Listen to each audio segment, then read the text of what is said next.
In Acts chapter 1, Jesus talks with his disciples right before he ascends into heaven, and he says, "Don't leave Jerusalem. Instead, I want you to wait for the promise of the Father, the promise of the Holy Spirit who's going to be poured out upon you." This would have reminded them of some conversations he'd had with them that are recorded in the Gospel of John, chapters 14, 15, and 16, where he told them, "I'm going to send you my helper. I'm going to send you the one who will remind you of everything I've said to you, who will convict you of sin and of judgment and of righteousness, who will give you gifts, who will lead you into all truth," and just all these different things the Holy Spirit is going to do.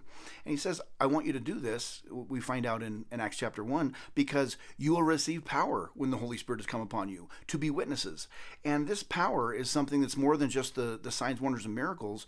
It's the very thing that enables us to engage in a life that is obedient to Christ. Because we don't do that just by our willpower. We do it by the transforming power of the Holy Spirit alive and active in us.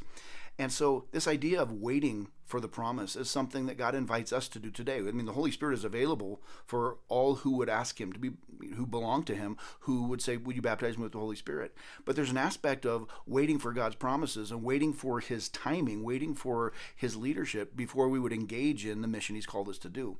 This doesn't mean we're inactive. It simply means we're willing to submit our own timing, our own will, our own direction to God's timing, to God's will, to God's direction, and to trust that there's going to be things that we're going to see that we think that could maybe need to be done, but God isn't leading us to do it.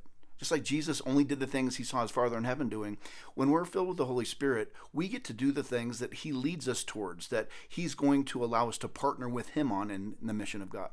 So I want to encourage you, as you will at various times come across situations and come across times where you wonder, am I supposed to be acting on this? Am I supposed to be following this nudge? You know, what does it look like for me to live out being and doing what Jesus would be being and doing if he was living in my shoes?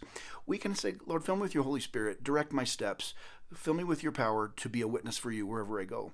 And to trust that in the waiting time until we get the clear direction from him, it may be that what we're going to see is him doing something miraculously that is beyond what we could have done ourselves, because it's something he's leading us towards. It's a great thing to be able to wait upon him and then to also act when he gives us the encouragement to do so. Looking forward to getting together with this week and talking more about this.